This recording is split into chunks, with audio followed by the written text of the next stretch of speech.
안녕하세요. 사연을 부탁해입니다. 오늘의 사연을 소개하겠습니다.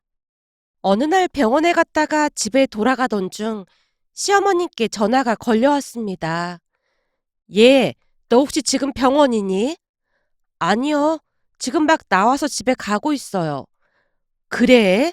그럼 집에 가기 전에 잠깐 들를 수 있겠니? 혹시 너 피곤하면 내가 니들 집으로 갈까? 아니에요.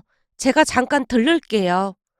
라며 전화를 끊고는 시댁으로 향했습니다.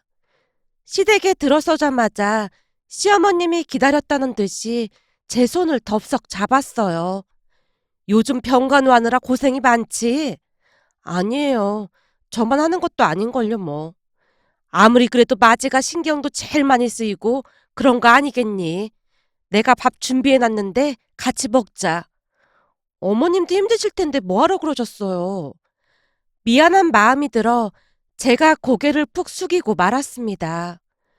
종일 집에만 있는데 내가 힘들 게 뭐가 있다고 그래. 그나저나 내가 이것저것 반찬 좀 만들어 봤다. 갈 때 좀 가지고 가렴. 우선 같이 앉아서 식사하자. 네 시아버지는 오늘 좀 늦는다고 하더구나. 시어머님과 마주 앉아서 식사를 했습니다. 그때쯤 친정 엄마의 암수술로 인해 심적으로 힘든 시간을 보내고 있었는데요.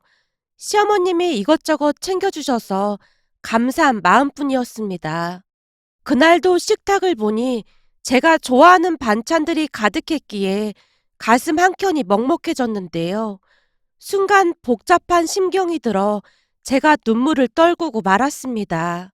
시어머님이 급히 깻잎김치 한 장을 떼서 제 밥 위에 올려주며 말했어요. 이거 내가 지금 막 해서 맛있을 거야. 너 깻잎김치 하나만 있어도 밥 한 그릇 뚝딱 하잖니? 어머님, 항상 너무 감사해요. 당연한 걸 가지고 감사하긴 뭐가 감사해. 우리가 남도 아닌데 그리 말하니까 오히려 서운하구나. 나중에 내가 아프면 넌 나 몰라라 할 거니? 물론 아니죠. 그치만 너무 잘 챙겨주셔서 몸둘 바를 모르겠어요. 괜찮아. 힘들 때는 서로 챙기고 그래야 하는 거 아니겠니? 원래가 이럴 때는 가족밖에 없는 거야. 얼른 많이 먹어라. 병간 오는 사람이 건강해야 사부인도 금방 일어나실 거 아니야. 시어머님이 밥그릇 위에 다시 반찬을 올려놔줬습니다. 잠시 후 식사를 한 뒤 제가 설거지를 하려고 고무장갑을 끼고 있었는데요. 됐어. 얼마 되지도 않는데 내가 하면 돼. 난 집에서 내내 할 것도 없어서 심심해. 그니깐 일거리 뺏지 마라. 그래도 설거지라도 해야 할 것 같아서요. 대때도 그런다. 시어머님이 저를 끌고 소파에 앉히고는 잘 담아둔 반찬들을 건넸습니다.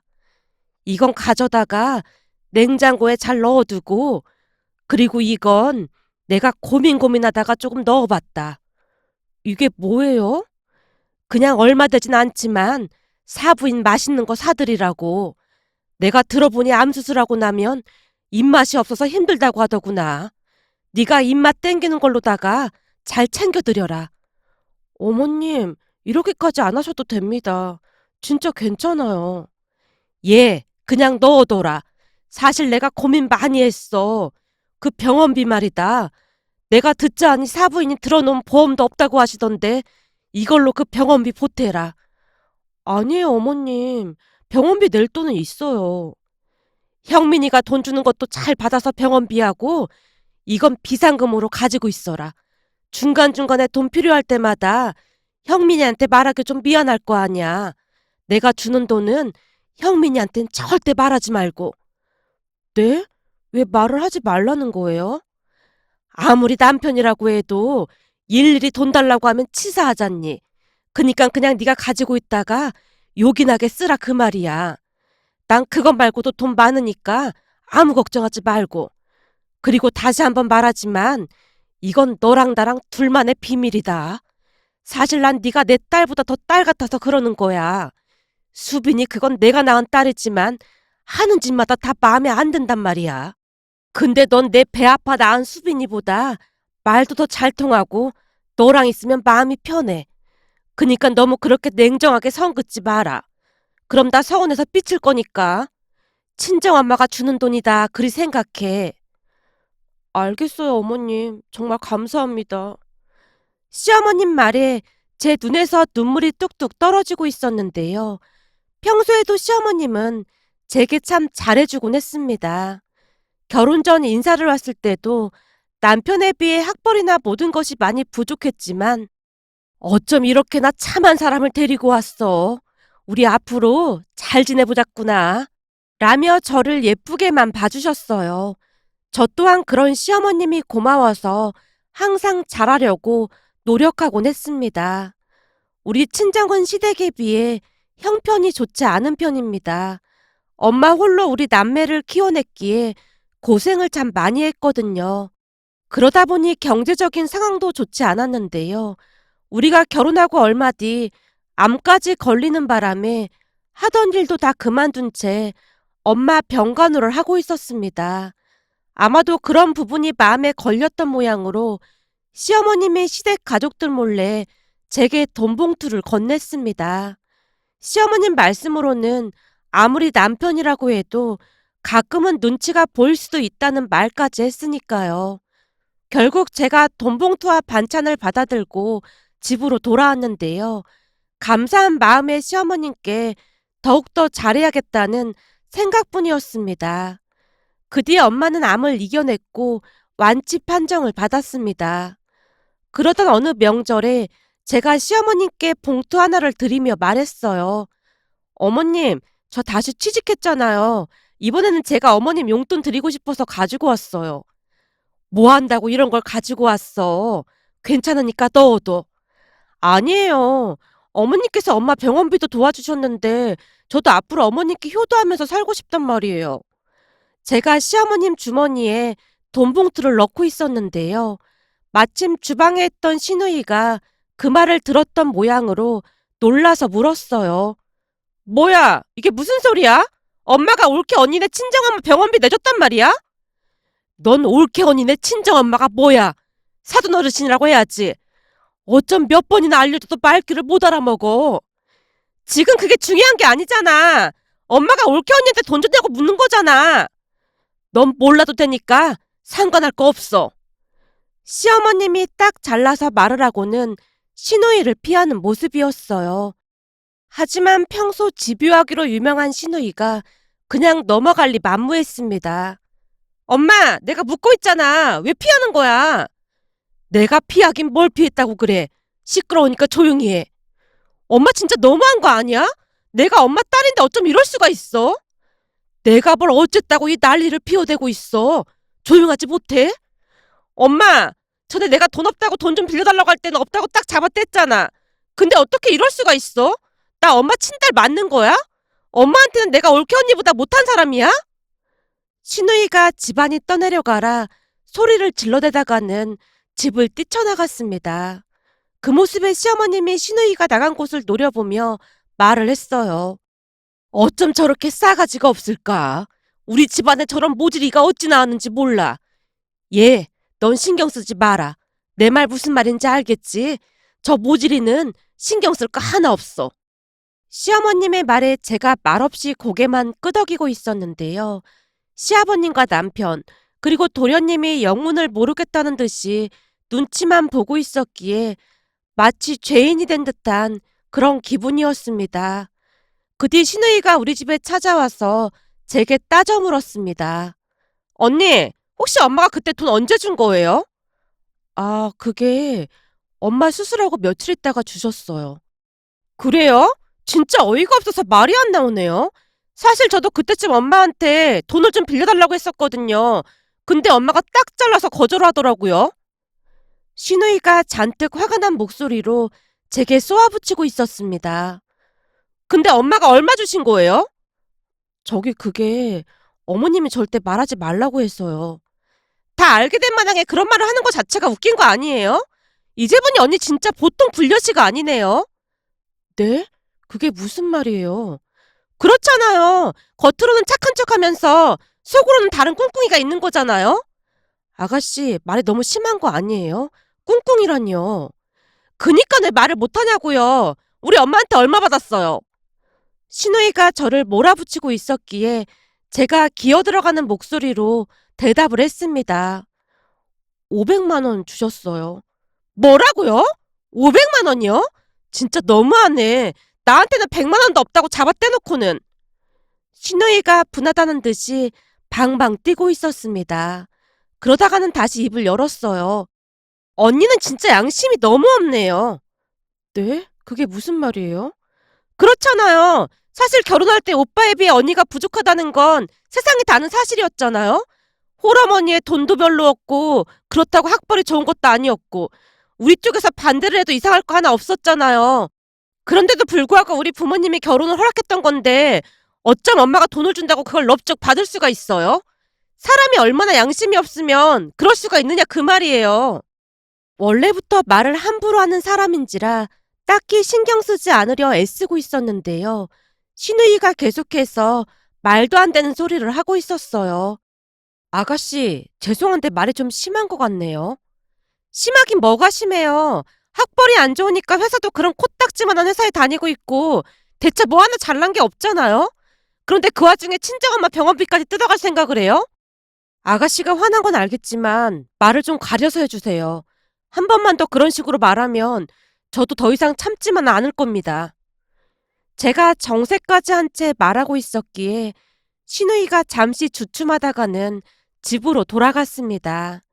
그 뒤에도 신우이는 시댁가족들 몰래 시도 때도 없이 저를 힘들게 했지만 마주칠 일이 많지 않았기에 그냥 참고 넘기고 말았습니다. 그러다 어느 날은 도련님이 여자친구를 인사시켰고 몇 달 뒤 두 사람은 결혼식을 올렸습니다. 동서는 저와는 다르게 성격이 까칠해 보이는 인상이었지만 가족들에게 예의 바르게 행동을 했기에 다들 큰 불만은 없었습니다. 다만 매사 기분 나쁘게 툭툭 내뱉는 신우이에게는 거침없이 말을 하기도 했어요. 어느 날은 시댁에 일이 있어서 가족 모두 모였는데요. 명품백을 들고 있던 동서를 보며 신우이가 비아냥댔어요. 올케는 중견기업 다니면서 명품백을 가지고 다니네. 그럼 명품백은 나 같은 대기업 다니는 사람들이 가지고 다녀도 좀 과하다는 소리 듣는데 너무 사치가 심한 거 아니야? 형님, 이건 친정엄마가 선물해 주신 거니까 신경 쓰지 마세요. 엄마가 사주시는 걸 억지로 안 받는다고 할 필요는 없는 거잖아요. 그리고 우리 회사가 중견기업이긴 해도 명품백 하나 살 정도는 되니까 그것도 신경 쓰지 마세요. 그런 형님은 대기업식이나 다니는데 왜 항상 돈이 없다고 하시는 거예요? 저는 중견기업 다니면서 꼬박꼬박 저축도 하고 있거든요. 동서의 반격에 신우이의 얼굴이 울그락불그락해져 있었는데요. 시어머님이 꼬시다는 듯이 신우이를 나무랐습니다. 그러게 가만히 있는 네 올케한테 왜 시비를 걸어서 본전도 못 찾고 앉았어. 넌 대체 누굴 닮아서 그러는 거니? 내가 엄마 딸인데 엄마는 항상 왜 나한테만 뭐라고 해? 내가 일부러 그래? 네가 하는 행동 것지를 봐봐. 내가 안 그렇게 생겼나? 시어머님 말에 신우이가 씩씩거리다 돌아갔습니다. 그 뒤에도 동서와 신우이의 신경전이 계속되었는데요. 동서의 말발에 신우이가 뭐라 반박도 못한 채 항상 당하는 처지였다고 해야 할까요? 그러던 어느 날은 신우이가 집에 찾아와서는 제게 명령하듯 말을 했어요. 저기 다른 게 아니라 이번에 저희가 큰 평수로 이사를 했잖아요. 그래서 말인데 집들이를 해야 하는데 언니도 알다시피 제가 요리 솜씨가 꽝이잖아요. 그러니까 언니가 와서 좀 도와주세요. 설마 또 음식 만드는 거 도와달라는 거예요? 얼마 전에도 음식하는 거 도와드렸잖아요. 이번에는 회사 사람들 초대해서 하는 집들이라 진짜 중요하거든요. 이번에도 언니가 좀 도와주세요. 언니도 알다시피 우리 회사가 대기업이잖아요. 그냥 회식 겸 해서 초대할 생각이거든요. 아가씨, 매번 이러면 저도 힘들어요. 제가 무슨 가사 도우미도 아니고 너무하잖아요. 언니, 우리 엄마는 언니를 딸처럼 생각하고 그렇게 잘해주는데 언니는 너무 선을 긋는 거 아니에요? 우리 엄마가 알면 얼마나 서운하겠어요? 우리 둘이 잘 지내야 엄마도 좋아할 거 아니에요. 거기다 우리 엄마가 새언니네 엄마 병원비도 보태줬잖아요. 그럼 시댁에 이 정도는 당연히 해야 하는 거 아니에요? 신우이가 시어머님을 들먹이며 저를 압박하고 있었기에 어쩔 수 없이 또 허락을 하고 말았는데요. 우리가 다투게 되면 시어머님이 속상해 하실 거라는 생각이 먼저 들었으니까요. 그때 당시에는 딱 한 번만 더 도와주고 다시 도와달라고 하면 거절을 해야겠다는 생각뿐이었습니다. 그렇게 시간이 지나 집들이 날이 되었기에 회사에 하루 휴가까지 낸 채 아침 일찍 시누이 집으로 가서 내내 집들이 음식을 만들었습니다. 음식이 다 만들어질 무렵 시누이 회사 사람들이 우르르 몰려들어왔고 진수성찬이 차려진 상을 보며 다들 좋아하는 모습이었습니다. 식사를 하고 난 뒤 시누이네 회사 과장이란 사람이 고스톱을 치자는 말을 하더니만 거실에 담요를 깔고 직원들이 술을 마시며 고스톱을 치기 시작했는데요. 시누이가 또다시 저를 식무 부리듯 과일과 차를 가지고 오라며 명령하듯 말했어요. 제가 한숨을 내쉬며 준비를 해서 거실로 나갔더니 바닥에 5만 원짜리 지폐가 꽤 많아 보였습니다. 그 모습에 대기업 다니는 직원들은 통이 크다는 생각을 하며 주방에 가서 다시 설거지를 하고 있었는데요. 시누이 회사 과장은 술이 취해 먼저 일어나겠다며 돌아갔고 나머지 직원들만 남아서 열심히 고스톱을 치고 있었습니다. 그런데 잠시 후 거실이 시끌벅적하는 듯 하더니만 싸움이 난 듯 사람들이 다투는 소리가 들려왔어요. 처음에는 작은 목소리로 옥신각신하던 사람들의 목소리가 커져가고 있을 무렵 휴대폰이 울려서 봤더니 동서였기에 제가 전화를 받았는데요. 형님, 집에 갔더니 안 계셔서 전화했어요. 근데 왜 이렇게 시끄러운 거예요? 지금 어디세요? 나 지금 아가씨 집이야. 거긴 왜 간 거예요? 그게 아가씨가 회사 사람들 집들이 도와달라고 어찌나 부탁을 하던지 모른 척 할 수가 있어야지. 형님이 무슨 가사도우미도 아니고 너무한 거 아니에요? 근데 누가 싸우고 있는 거예요? 이건 무슨 소리예요? 말도 마. 고스톱 치다가 싸움이 났는데 지금 난리도 아니야. 술에 취해서 횡설수설하고 여기 아주 난장판이야. 대기업 다니는 사람들이라 그런지 5만 원짜리 지폐가 거실에 막 굴러다니고 이건 재미삼아 치는 게 아니라 아주 도박 수준이라니까. 근데 왜 싸움이 나요? 나도 잘은 모르겠는데 뭘 속였다면서 누가 막 소리를 지르더니만 지금 멱살까지 잡고 싸우고 있는데 이러다 다른 집에서 쫓아오는 거 아닌지 모르겠어. 그래요? 그나저나 형님, 우리 친정에서 딸기를 좀 보냈길래 형님 집 앞에 두고 왔어요. 사돈어르신 좀 가져다 드리라고요. 신선해서 아주 맛있더라고요. 괜찮은데 귀한 걸 뭐하러 가지고 왔어? 엄마가 많이 보내주셔서 시댁도 나눠드렸으니까 맛있게 드세요. 그래, 신경 써줘서 항상 고마워, 동서. 라며 제가 고맙다는 말을 하고는 전화를 끊고 시누이에게 가서 조용히 말을 했어요. 아가씨, 지금 너무 소란스러운데 말려야 하는 거 아니에요? 이러다가 민원 들어오겠어요. 알겠어요. 언니는 가서 언니 할 일이나 하세요. 시누이가 들은 척도 하지 않고는 팔짱을 끼고 싸움 구경만 하고 있었습니다. 그런데 잠시 후 초인종 소리가 들렸고 아랫집 사람들이 쫓아 올라온 것 같다며 시누이가 현관문을 열었는데요. 정말 뜬금없이 경찰이 밖에 서 있었습니다. 이 집에서 지금 싸움이 났다고 112에 신고가 들어와서요. 안에 뭔 일 있는 겁니까? 경찰관 한 명이 목을 내밀고 빼꼼히 거실 안쪽을 들여다봤는데요. 거실은 이미 난장판이 되어 있었고 10,000원짜리, 5만 원짜리 지폐와 화투가 여기저기 널브러져 있는 광경을 경찰관이 보게 되었습니다. 뭐야, 여기 도박판이었잖아? 순간 다른 경찰관 한 명이 어딘가로 급하게 무전을 하고 있었고 경찰관이 거실로 뛰어들어왔습니다. 자, 다들 그 자리에서 한 발자국도 움직이지 마세요. 이게 다 얼마야? 지금 당신들 도박 혐의 현행범으로 체포합니다. 라며 경찰관이 미란다 원칙을 고지하고 있었고 시누이 회사 직원들이 사색이 된 채 벌벌 떨고 있었어요. 곧 경찰차 한 대가 더 도착을 했는데요. 우리 모두는 꼼짝없이 경찰서로 가게 되었습니다. 그런 와중에 제가 급히 남편에게 전화를 걸어서 사실을 말했어요. 여보, 여기 땡땡 경찰서인데 빨리 와줘야겠어. 지금 난리 났어. 뭐? 그게 무슨 소리야? 당신 오늘 야간 있다고 했잖아. 근데 경찰서엔 왜 간 거야? 지금 그게 중요한 게 아니고 아가씨가 뭐 좀 도와달라고 해서 아가씨 집에 있다가 우리 지금 경찰서에 연행돼서 왔다니까? 대체 이게 무슨 말이야? 연행이라니. 매제도 경찰서에 있다는 거야? 나도 잘은 모르겠는데 어디 출장이라고 들었던 것 같은데 한번 연락해봐. 라며 제가 발만 동동 구르고 있었습니다.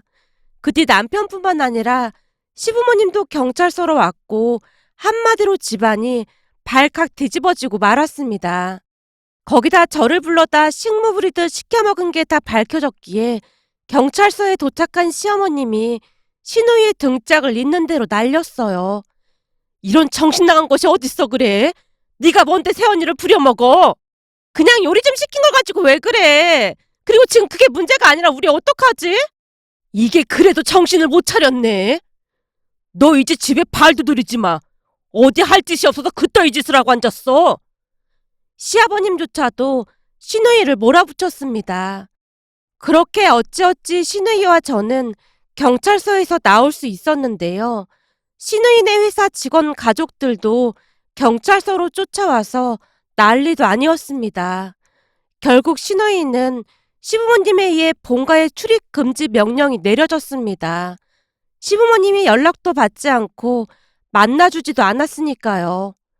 그런데 며칠 전 동서가 제게 충격적인 사실을 털어놨어요. 형님, 그때 저도 경찰에 신고했어요. 뭐? 경찰에 신고를 하다니? 그게 무슨 말이야? 그때 형님이 시누이 집들이 도와주던 날 말이에요. 그날 저도 신고를 했다고요. 근데 그때 경찰 말이 저 말고도 다른 사람들도 그 집에 싸움 났다고 신고가 들어왔다고는 하더라고요. 뭐? 동서도 신고를 했단 말이야? 아니, 도박으로 신고를 한 건 아니지만 해도 너무하잖아요. 형님을 마치 종부리듯 부려먹는 모습에 너무 화가 나서 참을 수가 있어야죠. 시부모님도 다 알게 되라고 신고해버렸어요. 저는 시누이 행동이 진짜 이해가 안 되었거든요. 자기가 돈 좀 있고 좋은 회사 다니는 걸 가지고 갑질하는 거 그거 진짜 나쁜 거예요. 벼는 익을수록 머리를 숙인다는 말이 있잖아요. 근데 형님한테 어쩜 그럴 수가 있어요? 우리 아빠가 그러는데요. 많이 배웠다는 의미가 학벌 좋고 그런 걸 가지고 말하는 게 아니라 배려도 많고 예의 바르고 그런 사람들을 보고 많이 배운 사람이라고 하는 거래요. 그래서 제대로 배워보라고 그랬던 거예요. 동서가 조용히 말을 하고 있었는데요. 동서의 말이 틀린 말이 아니라는 생각이 들었습니다. 그러면서 똑부러지게 행동하지 못한 제 자신이 참 한심해 보이기까지 했습니다. 그 뒤에도 시누이는 혹여나 경찰서에서 연락이 올까 싶어 노심초사했다는 말만을 들었을 뿐이었습니다. 그렇게 시누이는 시댁 가족들과 연락을 끊고 살고 있습니다. 며칠 전 명절에도 시누이가 찾아왔지만 시부모님이 문도 열어주지 않는 모습에 시부모님 마음이 어떨까 싶어 안타까운 마음이 들어 이렇게 글 남겨봅니다. 오늘의 사연은 여기까지였습니다. 즐겁게 보셨다면 구독, 좋아요 부탁드립니다. 고맙습니다.